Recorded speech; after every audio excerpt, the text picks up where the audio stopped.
के शौर्य, पन्ना अध्याय के त्याग, मीरा की भक्ति और ढोला मारू के प्रेम वाले इस राजस्थान को दोनों हाथ जोड़कर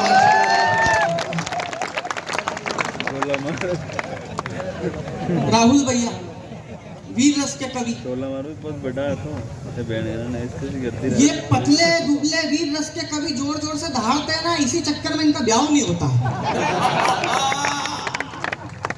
ये अपने को क्या लेना देना यार, टेंशन पाल के, दुनिया भर के टेंशन पाल के हम लोग बैठे हुए हैं। लेकिन मैं तो कहता हूँ भाभी जी कि टेंशन में नहीं रहना चाहिए, अटेंशन में रहना चाहिए, क्योंकि जिसकी मस्ती जिंदा है उसकी हस्ती जिंदा है, और कुछ सुमड़ों को देख के लगता है ये जबरदस्ती जिंदा है। हर प्रकार का टेंशन है सर हमारे पास। एक सबसे बड़ा टेंशन गोविंद जी भाई साहब, बहुत अच्छे, सबसे बड़ा टेंशन कौन सा आया, जैसे आप व्हाट्सएप पे नोटिफिकेशन चेक करो, दिस मैसेज वाज डिलीटेड। अच्छा, अब दिमाग खराब के अगले उन्होंने क्या ही टाइप करा होगा। धीरज भैया का ऐसा ही मेरे पास 4 दिन पहले मैसेज आया, मैंने देखा तो ये मैसेज डिलीट किया गया। मैंने इनको पूछा, टाइप करके मैसेज भेजा, मैंने कहा धीरज भैया क्या बोल रहे थे? बोले हिमांशु कुछ पैसों की जरूरत है। मैंने कहा वापस डिलीट करो।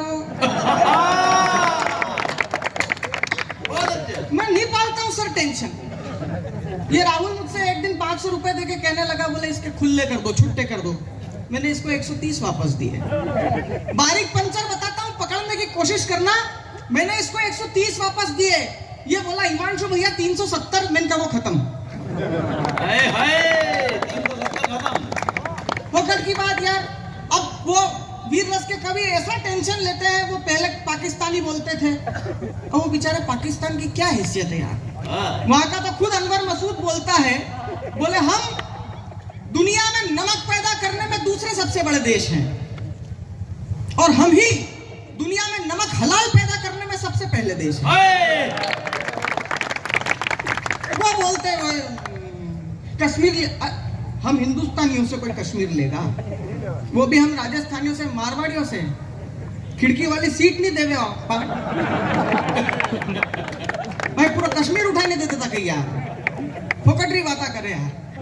आप देखो किशनगढ़ की किसी बड़ी आइसक्रीम की दुकान पे आदमी 20 रुपए की आइसक्रीम खाता है, उसके ऊपर का रेपर निकाल के उस पे चिपकी हुई आइसक्रीम,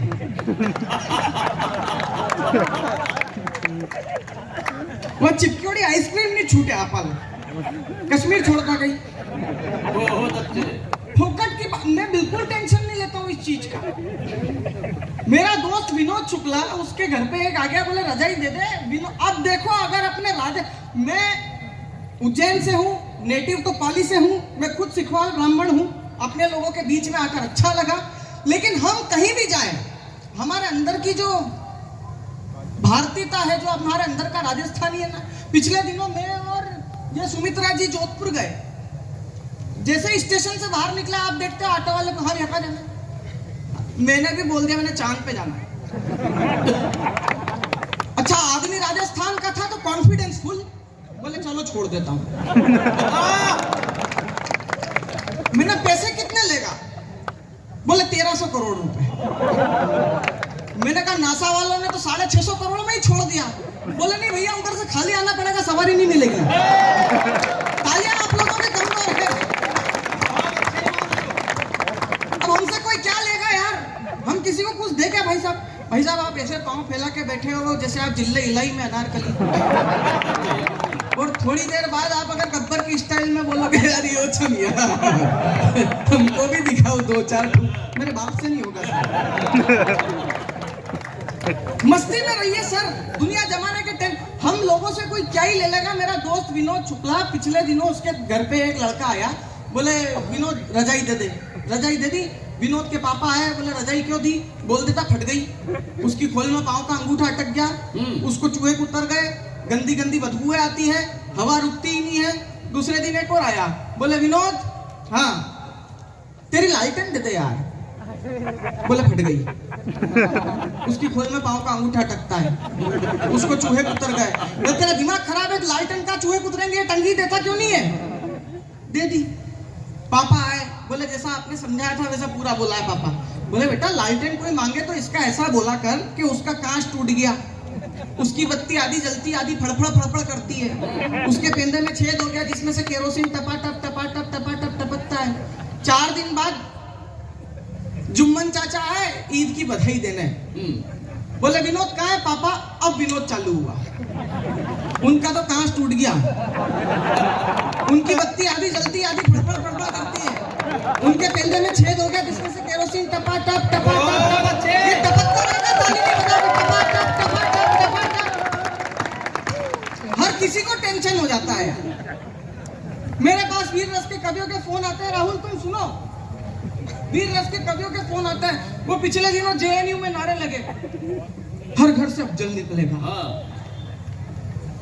तुम एक अफजल मारोगे हम 100 अफजल पैदा करेंगे। तुम वीर रस के कवियों को टेंशन। हिमांशु तुम फोकट में हा हा हू करते हो, मुद्दे की बात करो। क्या हो गया? बोले वो बोल रहे हैं कि तुम एक अफजल मारोगे हम 100 अफजल पैदा करेंगे। मैंने कहा नहीं कर सकते यार। मैंने अफजल के मम्मी पापा से पूछो, उनकी कैपेसिटी है इस उम्र में? क्यों अपन टेंशन ले? लेकिन टेंशन इस चीज का लेना चाहिए कि अगर कोई इस्लाम परस्त बंदा ये बोलता कि हर घर से मोहम्मद रफी निकलेंगे, बिस्मिल्लाह खान निकलेंगे, अब्दुल हमीद निकलेंगे, हमारे अब्दुल कलाम निकलेंगे, तो सिर माथे पे बिठा दे। निकालना क्या? अफजल। एक टिप्पणी बड़ी कर देना चाहता हूं सनातनियों, बालाजी के मंदिर में बैठे हो, एक टिप्पणी इस ब्राह्मण की समझ में आ जाए तो दोनों हाथ आपके आकाश में उठे और बालाजी के मस्तक पर आपकी तालियों का अभिषेक हो कि अफजल तो नहीं निकला, बागेश्वर की धरती से एक धीरेन्द्र शास्त्री निकला है।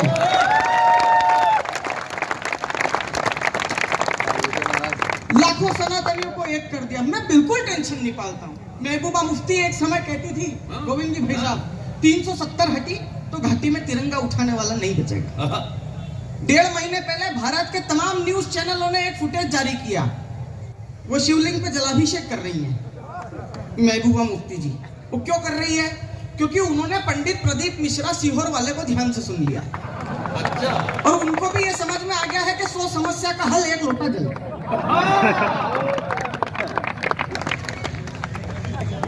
मैंने कहा देखना ज्यादा प्रदीप मिश्रा के चक्कर में मत पड़ना, नहीं तो कल से तुम पशुपतिनाथ व्रत करने लग जाओगे। मस्ती में रहिए साहब। कहते हैं कि सितारों की जगमगाहट अच्छी लगती है। पुलिस प्रशासन बैठा है, मैं दोनों हाथ जोड़ करके इनको प्रणाम करता हूं। जैसा कि भाई साहब ने बताया, कोरोना काल में जितनी सेवा पुलिस वालों ने हमारी की उतनी किसी ने नहीं की। सर मोदी जी के वैक्सीन लॉन्च करने से पहले आपने जो अपने एंटीवायरस को सरसों के तेल में सैनिटाइज करके आदमी के जगह विशेष पे टैटू बनाए हैं सर। टैटू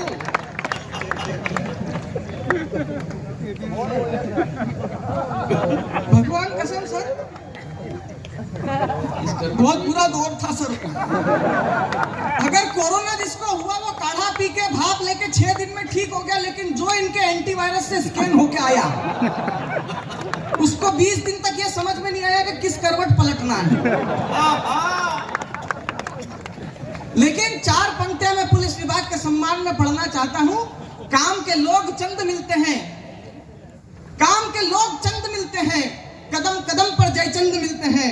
जब भी मुसीबत आती है किसी शहर पर, एक पुलिस को छोड़कर सभी दरवाजे बंद मिलते हैं। अच्छा, मैं आपको एक बात ईमानदारी से बता दूं, देश जमाने में बहुत टेंशन है। मेरा दोस्त विनोद शुक्ला, उसको जमानत का टेंशन। पिछले दिनों अपने बेटे को ले गया, बेटे ने बोला पापा केला दिला दो। बोले बेटा केली है, केले गांव में मिलते हैं। और आगे ले गया, बोले अंगूर दिला, अंगूरी है, अंगूर गांव में मिलते हैं। पापा बेटा तरबूजी है, तरबूज गांव में मिलते हैं।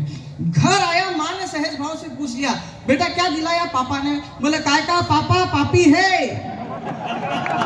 पापा अपने गांव में मिलते हैं। अच्छा, विनोद शुक्ला की मम्मी उससे बड़ी वाली, दाढ़ में प्रॉब्लम थी, बेचारा डेंटिस्ट के वहां पे ले गया। डेंटिस्ट ने डेंटिस्ट चेयर पे लेटाया, बोले माताजी मुंह खोलो। बोले देख तू जैसे ही क्लिनिक के लिए निकलता है तेरी घरवाली श्रीवास्तव के मकान में घुसती, इससे ज्यादा मुंह मत खुलवा। विनोद शुक्ला का छोरा एक दिन टीवी देख रहा था, दादी ने बोला दिन भर नालायक टीवी देखता है, चल कुछ बात करते हैं। बोले क्या बात करें दादी? ले दे के 6 तो हैं घर में, एक आप, एक मैं, एक पापा, एक मम्मी, एक दीदी और एक बिल्ली। बोले कोई बात नहीं बेटा, कल तेरे पापा से कहूंगी वो एक डॉगी